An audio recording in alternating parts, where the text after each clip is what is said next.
Realizing with our new foster dog, Murphy, that you really have, not that I didn't know this after all these years of doing this on and off. Yeah, just so you know, it's got to be the 40th dog you've fostered, Jody, at our house. So sure. We're either 39 or 40. We're somewhere. It's up in the high 30s. Okay, so this might be number 40. It doesn't matter. I should have been counting. I should have been keeping better records. You should have taken a picture of every dog and put it in an album. Well, yeah. I have taken a picture of every dog because I share them on social, obviously. I do have it. It's the project of going back and putting it all together. I've started a million times, and then, things get in the way like life. This is like the old school photos that your parents would show you, and they're like, yeah, I don't know who else this is because nobody wrote it on the back. Yeah. Jody's not actually marked any of the dogs. You remember them by name. I can go through social media, and I remember most of their names by their faces. But when you start doing 60 and 70 dogs, you're probably going to need a little reference point. Okay. Well, that'll be, you know what? That's a good project for me.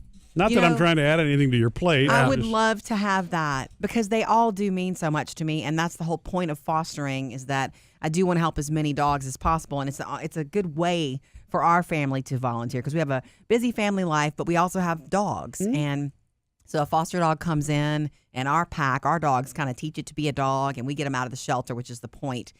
But man, this particular new foster dog, which I've shared some pictures of him on social, he really needs a lot of patience. Like any shelter dog is going to require patience, and he really does. Because we've never had a more timid, shy dog, have we, Murphy? Yeah. He's just now 3 or 4 days in warming up to Murphy. Let Murphy pet him. He's afraid of everything. Now, but he's warmed up to me, but he's still he crouches down for anybody. And he's really nervous inside the house. And we don't know his story, so you're trying to figure it out as you go along. He's a year and a month old, and I think he's never been in a house before because the first night he was there, the girls turned on Bob's Burgers to watch a little TV. It wasn't too loud. He ran away. He's scared of the TV. He's never heard a TV or seen a TV. He's just got to watch a couple episodes of Bob's Burgers. He'll be right in it. Fine. Ding, ding, ding, ding, ding. But the other thing is that we are really, every once in a while, we've had one that will not get in a crate or whatever, or barks in their crate. Every once in a while, we have those issues. And I can remember nights where we say, okay, here's a blanket for you. You can sleep in the hall. We make accommodations because we understand they're coming from high stress situations, and this is new. And what they need is understanding and routine. So the first night when I tried to get him to kennel up, I said, come on, wonderful blankets in a big enough kennel for him. He just laid down flat and wouldn't go. Something he doesn't know that this is normal and that I'll let him out in the morning. He doesn't know yet. Right. So I had to physically put him in there. Even throwing a treat in the back of the crate didn't work. I had to physically, gently push him in there. And I closed it up and I rewarded him and I gave him a treat then once he was in. So the second day I had to put him in again because he'd rather just be on your lap. Last night, I started to put him in, and he went the rest of the way. Oh, so good. it's such baby steps, but you do have to be extra patient with a shelter animal because they are coming from the highest stress situation. They were captured, and as safe a way as possible, but they're brought from a harmful situation, running loose, to captivity. Sometimes they're surrenders, sometimes they're strays. The surrenders sometimes are the they're worst rescued. to me because they were in a home and then a family had to, for whatever reason, surrender them. So those are the heartbroken dogs because they don't know what's happening to them. And some people have to do that. We understand that too. The benefit of fostering, I think, is that it actually, rehab may be too strong of a word, but it normalizes the dog. And because they're coming from an environment that was not good, and if they actually do kind of become more comfortable, it's a lot easier to get them adopted. Yeah. He's not going to be ready. Dylan, that's his name, right? His name is Dylan. I don't think that's his name. Right. That's the name they gave him at the shelter. But getting him adopted, we need to work with him before Jodi can even take him to the adoption days because he needs to be less timid than he is right now. Otherwise, he's not going to be as appealing to somebody. I have the ability to bring him Saturday and Sunday this weekend to an off-site adoption place, but I don't think he'll show well yet. He has no confidence yet. So he's going to cower. Yeah. And I want him to gain a little weight because he's really gorgeous. I've barely heard him make a noise. He's going to make a perfect dog for some family. He's going to make somebody really happy. Yeah. So we're feeding him up, so he can gain some weight, and we're gonna build his confidence by, giving him positive affirmations to learn and recite every day. Way to go, Caesar. That's one of the hardest things about fostering to me. It's not saying goodbye, because if I feel good about a family that's adopting a dog I've had, I'm happy for that dog. Therefore, I can continue to foster and hopefully make a little bit of difference in my lifetime. But what the hard part for me, and you know this, and I start projecting my feelings. The dog is so happy with us. He's going to be. In 2 weeks from now, he's going to be in love with our routine. He's going to be in love with our pack. And, he's already loving me and the girls a lot. He'll get there with you, Murphy. And that's what breaks my heart, is to change his life. Thanks. He loves everybody. He'll get there, Murphy. No, he is. He's fine with me. It'll break my heart to change his life again, although that's part of it. Dogs are about the now. So I know that once he's in a good place, he'll be fine, hopefully for the rest of his life. Yeah. And it's funny, I thought of producer Bailey first. Yeah. I know that you are not ready for a dog of your own. Like I've been thinking about it a lot. Mm-hmm. And I don't know if I'm really ready, but do you really think that anybody actually thinks that they're ready for a dog? No. Yeah, they just kind of accept overthink it. Yeah. You overthink it, and then you don't realize how much he could bring to your life. Yeah. The reason I thought of him for you is he has a nice energy. You have a nice energy. Yeah. He's a dude's dog, I think, or a family dog. Yeah. He's beautiful, but I'm not going to push him on you, obviously. But she is apparently going to bring it up every day. One day when you're ready, you let me know what kind of dog you're interested in, and I can pull one of those from the shelter. Yeah. And they could foster with me for a while, and you could see if you like them or not. Okay. Well, a day that I might be interested. Let me think. Isn't that cool? Yeah. Couple of 3-4 days from now, maybe. Whoa. Wow, really? Maybe. I don't know. I've been really thinking about it. Though. Yeah. Really? Because I kind of do. I want somebody to hang around with me all the time, Yeah. It'd be nice. I mean, they are cool. Some people are dog people. Some people are cat people. The only thing that you have to really, if you've not been a pet owner before, and this was just kind of tough for me to accept. If you're going to have pets, they're going to be messes. They're going to be accidents. Yeah. And if they're especially a shelter dog. Yeah, and if they're puppies, there could be some chewing. Now, we've been really fortunate, knock on wood. We have not had a chewer in our house in quite some time. Yeah. Actually, our oldest dog, Ashley, our boxer, is the one that when we first got her, chewed on things that she definitely should have been chewing on. In fact, we were in temporary housing for a little while, and she chewed up the entire sofa. Oh no! So, needless to say, Jodi and I packed up and left before the lease expired. Right. I'm kidding. They were here yesterday. Yeah. But anyway, if you understand those things are part of it, then the rest of it actually is pretty easy. And I'm a dog person. Nothing against cats. Jodi had cats when we first were together, but you took care of that problem, though, didn't you? But I love cats too, but dogs are great companions, and I love the pack animal part of it, because that's why it's easy for Jodi and I to foster these dogs. The other dogs. Because as soon as one comes in, they immediately learn how to go to the bathroom, all that kind of stuff. At night, when they see me leading the other dogs out and all three are going out, they follow. Yeah. And it's just amazing how they fall in line with the pack really quickly. They say that if you have a dog that's so inward and shut down, nothing will bring them out more than another dog. Mm-hmm. And then when you leave and you have to go for the day to work, they do have each other. Well, yeah, and that's so they can talk about you while that's how that works.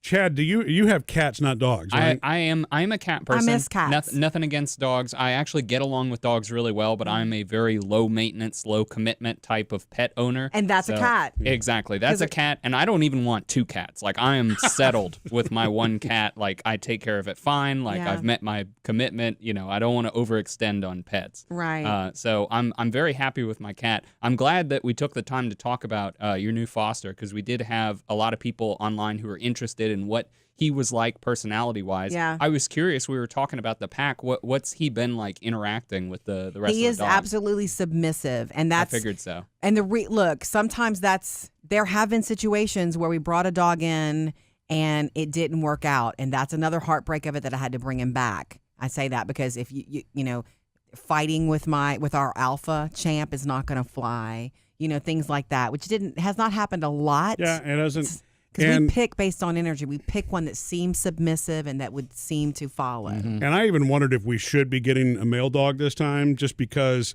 I mean, they're going to establish, and it's fine. Typically, almost all dogs, unless they've got serious issues, are going to get along.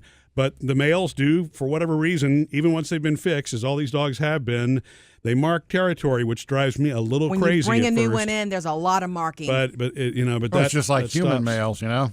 Are you kidding me? We had that conversation last night. Don't step over there, Sam.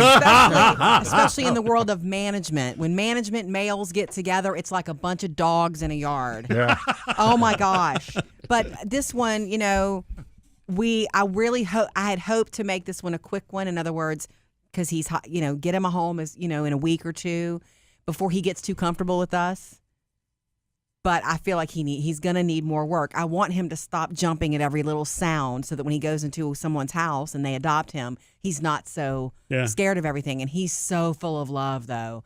He's just so full of love. They all are. Well, we haven't fostered in a long time, and I'd forgotten. So happy to be back. I'd forgotten how different each dog really is. I mean, you don't think about a dog's personality being significantly different from another, but they all have their own quirks.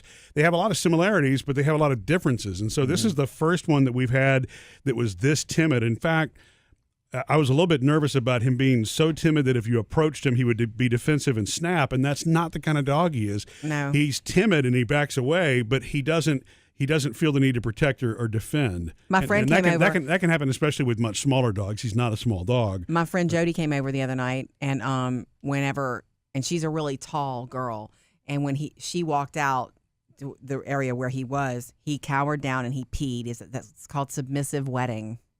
Sometimes Sam, you've done that on occasion, haven't you? I've been involved in a few submissive weddings. Oh, wait, you said wedding. I'm sorry. Anyway, we're going to keep working with him, Bailey. And, if you want to meet him, of course you can do that. Yeah. But there will be more. I mean, the day I went, there were 100-something dogs in the shelter. Yeah. 60 of them were available for foster and adoption, meaning temperament tested and all of that. I think my only question now would be, how long about does it take for you to feel they're okay to leave your possession? As fosters, you mean? Yeah. I'd like him to be crate trained. Mm-hmm. In other words, me say kennel up and he gets in. Yeah. That's a favor to the family if we can work that. And is that like a month long, or does that happen in Depends weeks? on the dog. Yeah, we had one that only lasted 2 weeks with us, and he was house trained and everything, but he went quickly. Remember, our fastest dog was 2 weeks. My fast dog was 2 days. Fastest was it 2 days? I thought it was 2 weeks. She was a freckled pitty, and my friend adopted her, and she's got it made.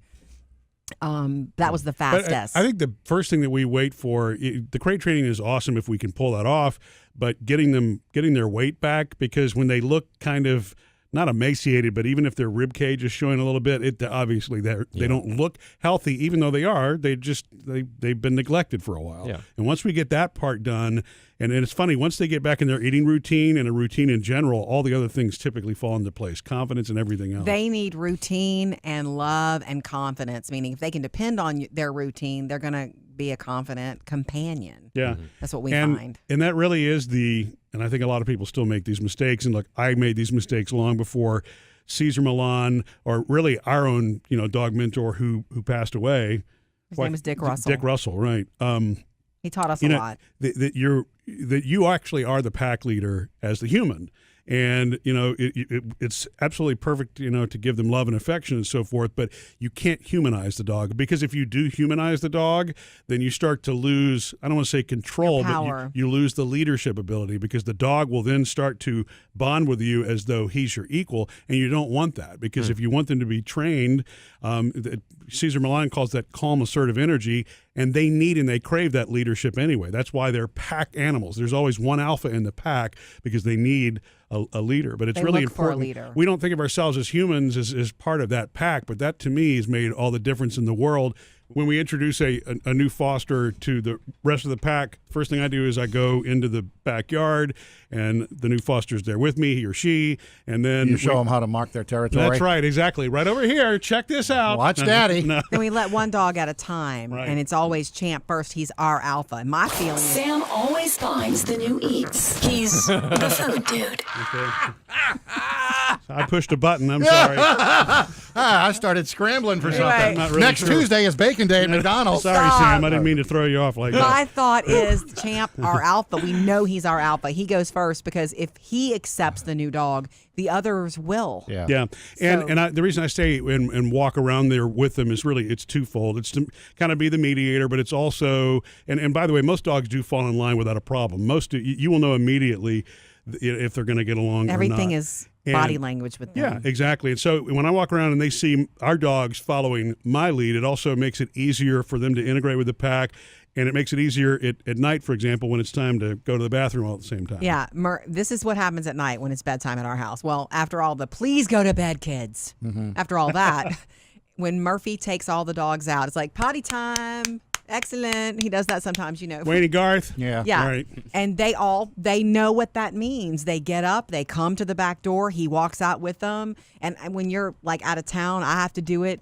Thank goodness you do the clappy thing because they're like, this is different. It's her, but. And so. I guess we'll go outside. Yeah, are you going to go? Because I don't feel like and it. they go pee, and then good. And then they come in, and the ones that kennel up at night know it, and they get in their kennels. They just, they're so more about routine. So if they have that, they know. Yeah. And so the Fosters get in a really good routine at our house. And that's the only thing that breaks my heart about whenever we find them a good forever home, it does change their life again. It changes it, but they live in the present anyway. They You do. Walk outside for 5 minutes, come back, and you've either been gone all day or not. It's just like they're the same excitement level. Have you seen that meme recently? I saw this cartoon meme recently, and I loved it. I need to find it again and share it on our Facebook page. It's like why dogs are happier.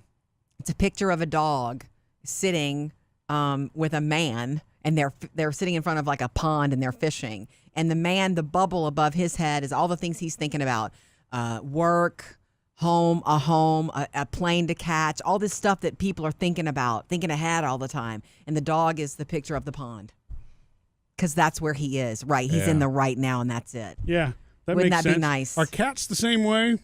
I'm just curious. I mean, we know the big difference is between dogs and cats is the cats are the ones in charge in that relationship, right? Yeah. The only thing that I know that's similar is that there is a similar socialization whenever you bring in a new cat to a territory. Like, You're I don't right. know that there's I think that cats have alphas potentially, but you want to introduce them slowly over time. Sure. And in fact, you don't even do face-to-face right away. You Let 'em actually smell each other. Yeah, you introduce them to their scents. Yeah. And then you wait. And then after maybe a day or two of them introduced to the scent, then they actually meet. So you don't do You're their face to minions. face. You do face to butt. I don't know if cats do that. I've not Oh seen yes, that as much. mine do they? So- yeah. Okay. So, that sounds like the old dating game where, you get to learn about the person first before you get to see them. That's so funny. Moral to the story here is that, if you ever adopt an animal from a shelter situation and you decide to rescue, you do have to be really, really patient. They're coming from chaos to them.